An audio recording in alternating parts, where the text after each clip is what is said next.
جی بسم اللہ الرحمن الرحیم۔ تو کہہ رہے وما لا یلزمہ لہ الاستئجار علیہ، عرف اور عادت کی روح سے جو امور عامل خود انجام دینا اس کے لیے لازم نہیں ہے، اس کے لیے وہ کسی کو اجرت نوکر رکھ کر مال قراض سے اس کو تنخواہ دے سکتا ہے، لیکن کسی نے خود ہی ان امور کو انجام دیا تو اس کے عوض وہ عامل مال قراض سے اجرت نہیں لے سکتا، بلکہ یہ خدمت اس کی مفت شمار ہوگی اور نفع میں تو اس کا حصہ تو ویسے بھی طے ہے۔ وَالْأَظْهَرُ أَنَّ الْعَامِلِ يَمْلِكُ حِصَّتَهُ مِنَ الرِّبْحِ بِالْقِسْمَةِ لَا بِالظُّهُورِ۔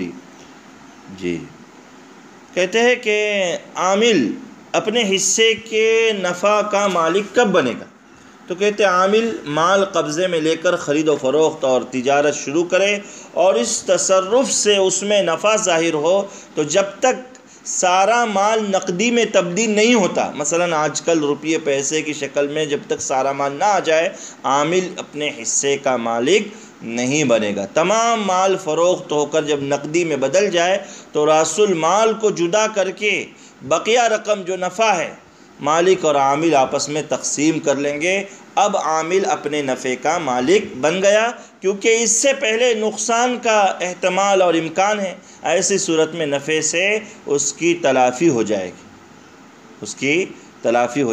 اس کے باوجود تقسیم سے پہلے عامل کا حق پکا ہو چکا ہے۔ اس لیے مالک قراض کا مال اگر تلف کر ڈالے یا تقسیم سے پہلے واپس لے لے تو عامل کو جو نفع ظاہر ہوا ہے اس کا حصہ دینا لازم ہے، عامل کو اس کا حصہ دینا کیا ہوگا؟ لازم ہوگا۔ تو وہی کہہ رہے کہ تقسیم کی وجہ سے لابس ہو۔ وَثِمَارُ الشَّجَرِ وَالنِّتَاجُ وَكَسْبُ الرَّقِيقِ وَالْمَهْرُ الْحَاصِلَةُ مِنْ مَالِ الْقِرَاضِ يَفُوزُ بِهَا الْمَالِكُ۔ کہتے ہیں کہ عقد قراض کی وجہ سے اگر عامل نے درخت خریدے ہیں تو ان کے پھل، اگر بکریاں وغیرہ خریدی ہیں تو ان کے بچے، غلام خریدا ہے تو اس غلام کی کمائی کا جو بھی حصہ ملے گا، یا مال قراض سے جو باندی خریدی گئی ہے اور اس کا جو مہر ملا ہے یہ مالک کا رہے گا۔ وقیل و مال قراض، بعض حضرات کہتے ہیں نہیں یہ بھی مال قراض ہوگا، لیکن نہیں، صحیح قول یہ کہ یہ مالک کا رہے گا۔ والنقص والحاصل بالرخص محسوب من الربح ما امکن ومجبور به۔ کہتے ہیں کہ عامل کی کوتاہی کے بغیر تصرف سے پہلے ہی جو نقصان ہو وہ راس المال سے محسوب ہوگا اور مالک اسے برداشت کرے گا۔ والنقص والحاصل بالرخص محسوب من الربح ما امکن ومجبور علیہ۔ پوری عبارت دیکھیے، والنقص الحاصل بالرخص محسوب من الربح ما امکن ومجبور علیہ، وكذا لو تلف بعضه بعافة او غصب او سرقة بعد تصرف العامل في الاصح، وان تلف قبل تصرفه فمن رأس المال في الاصح۔ کہتے ہیں کہ عامل کے تصرف کے بعد دام گرنے کی وجہ سے یا عیب پیدا ہونے کی وجہ سے، مثلا جانور کی بیماری، پھلوں کا نقصان وغیرہ کا نقصان ہو تو نفع میں سے اس کی تلافی ہوگی، نفع ختم ہو تو راس المال سے۔ گویا آفت سماویہ مثلا سیلاب، آگ لگنے وغیرہ کی وجہ سے یا غصب یا چوری اس نقصان کا سبب ہو تو اس کی تلافی بھی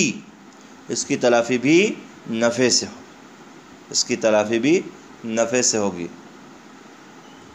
اور عامل کی کوتاہی کے بغیر تصرف سے پہلے جو نقصان ہو وہ راس المال سے ہوگا اصح قول کے مطابق، اور مالک اسے برداشت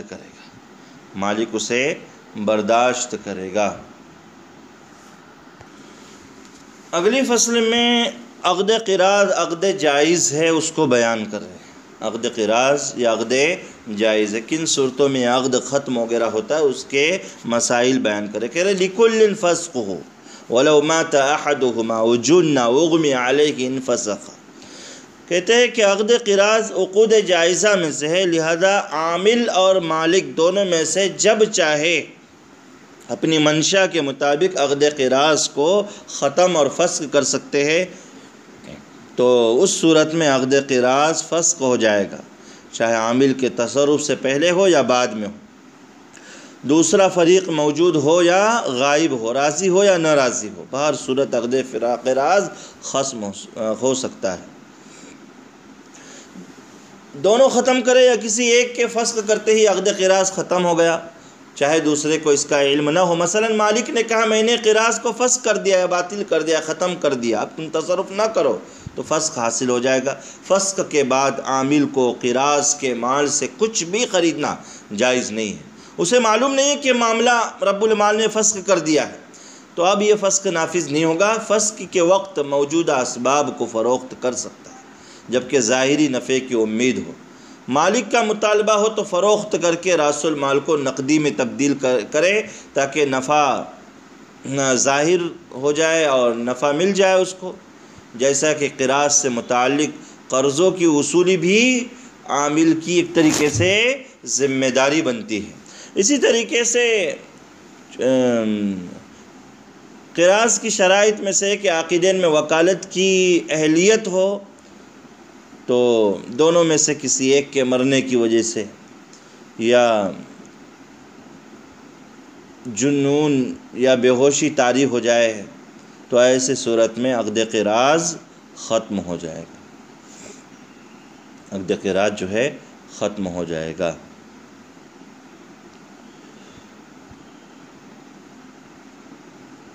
البتہ مالک کے انتقال کی صورت میں وارثوں کی اجازت کے بغیر عامل موجودہ اسباب فروخت کرے گا تاکہ وہ نقدی میں تبدیل ہو جائے اور نفع ظاہر ہو، اور اگر عامل مر گیا، عامل کا انتقال ہو، تو اس کے ورثہ مالک کی اجازت کے بغیر اسے نقدی میں بدل نہیں سکتے، کیونکہ ان کے تصرف سے مالک راضی نہیں تھا بلکہ ان کے مورث کے تصرف سے وہ راضی تھا، اس لیے۔ اور بے ہوشی یا جنون جلد زائل ہو جائے،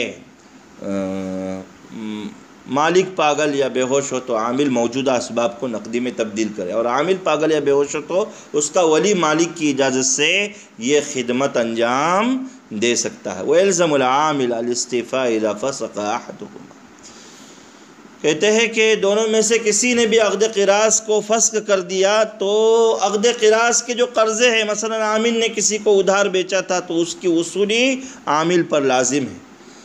وَتَنْضِيدُ رَاسِ الْمَالِ إِنْ كَانَ عَرْضًا، راس المال جو ہے اگر سامان کی شکل میں ہو،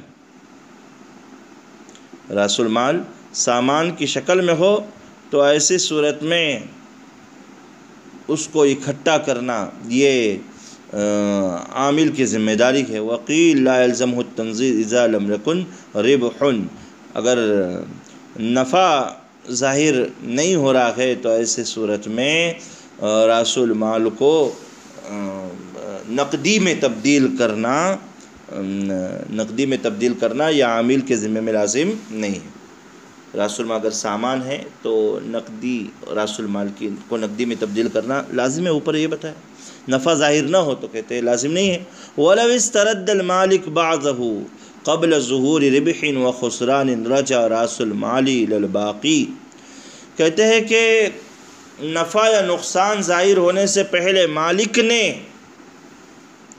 نے راس المال میں سے کوئی چیز واپس مانگ لی تھی اور عامل نے مالک کو واپس بھی دے دی تھی، تو اب باقی جو مال بچا ہے اسی کی طرف راس المال کی نسبت ہوگی۔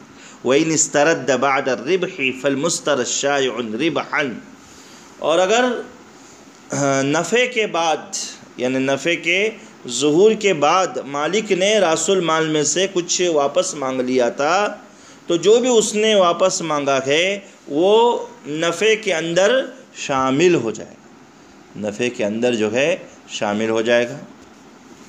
فالمسترد شائعٌ ربحًا وراس مال، تو جو واپس مانگا ہے وہ نفع اور راس المال دونوں پر مشتمل ہو جائے گا۔ یہ اس کی مثال یہ دے رہے ہیں، راس المال میاں مان لو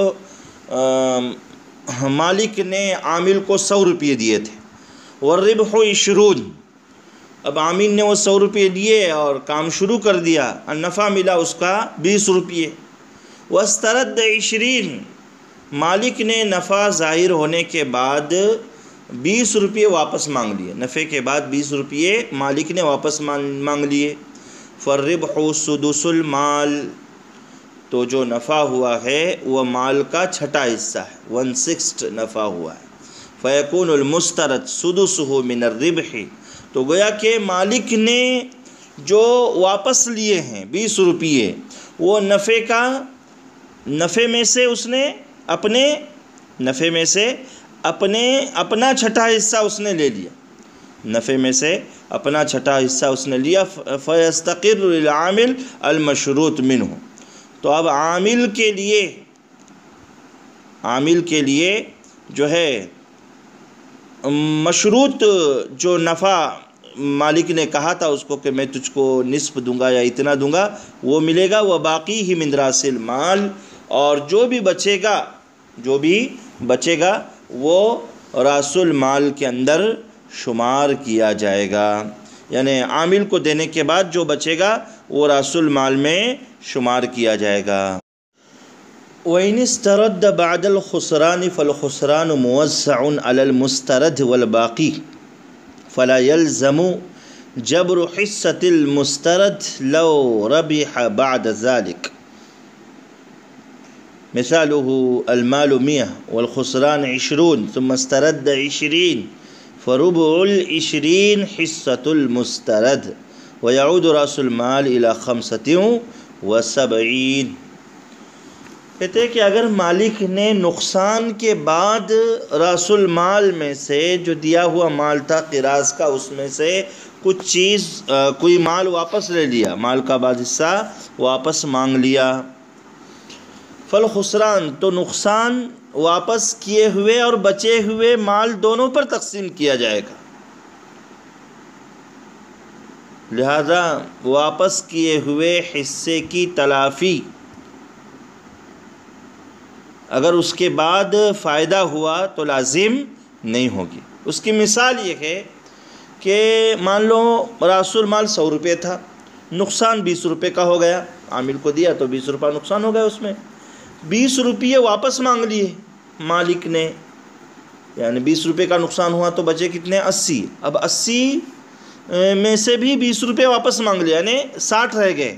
فربع 20، تو 20 کا جو چوتھائی ہے، 20 کا چوتھائی ہوتا ہے 5، حصۃ المسترد، گویا کہ مسترد کا حصہ ہے۔ وَيَعُودُ رَأْسُ الْمَالِ إِلَى 75، تو اب رأس المال جو لوٹایا جائے گا وہ یعنی 75 کی طرف اس کی نسبت ہو جائے گی۔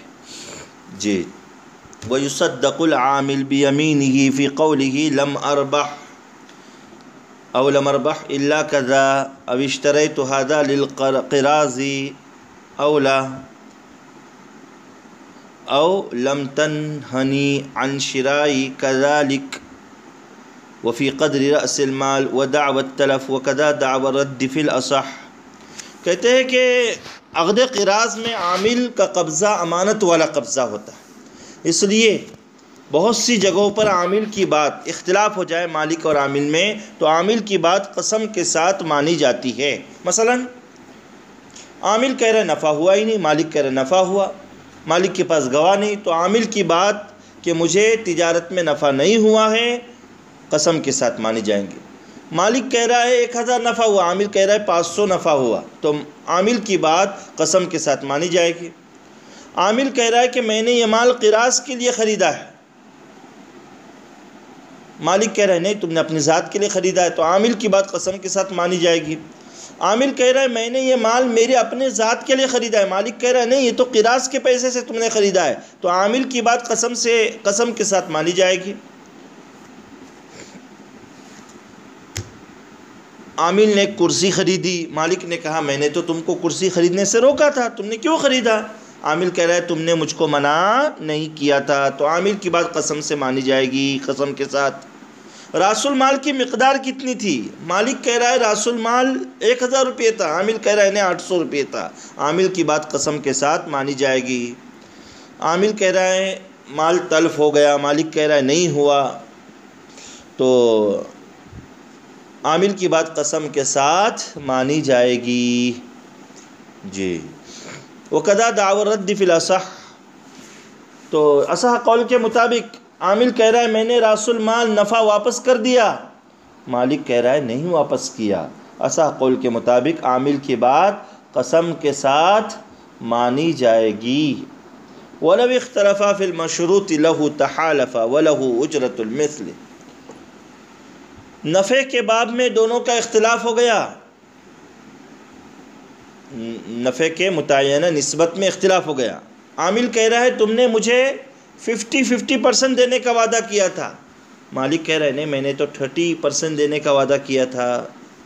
تو دونوں کو قسم دلائی جائے گی، دونوں نے قسم کھا لی، تو ایسی صورت میں نفع پورا مالک کو دیں گے اور عامل کو اس کے عمل کے اعتبار سے اجرت مثل ملے گی.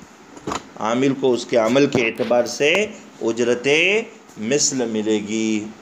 اختلاف ہو جائے، اس لیے کہ عقد قراض میں ایک بات دہن میں رکھے کہ یہ جو عامل ہے اس عامل کے قبضے کو امانت کا قبضہ مانا گیا، اور عامل اسی طریقے سے جو چیزیں خریدے گا بھی تو وہ بھی قبض امانت میں شمار ہوں گی. قبض امانت کا مطلب یہ ہے کہ عامل کے پاس اگر یہ مال اس کی لاپرواہی اور بے توجہی کے بغیر تلف ہو جائے تو یہ عامل اس کا ضامن نہیں ہوگا، یہ عامل اس کا ضامن نہیں ہوگا. یہ معاملہ رہے گا. تو یہ عقد قراض والا معاملہ ہے. عمومی طور پر تجارت میں عقد شریکت کی، عقد سلم کی اور عقد قراض کی ان کی ضرورت پڑتی ہے، اس لیے اس کے مسائل بیان کیے جاتے ہیں تاکہ ان مسائل پر شرعی ضابطوں کے ساتھ عمل ہو سکے. شرعی ضابطوں کے ساتھ عمل ہوگا تو اس میں برکت بھی ہوگی انشاءاللہ. اللہ عمل کی توفیق.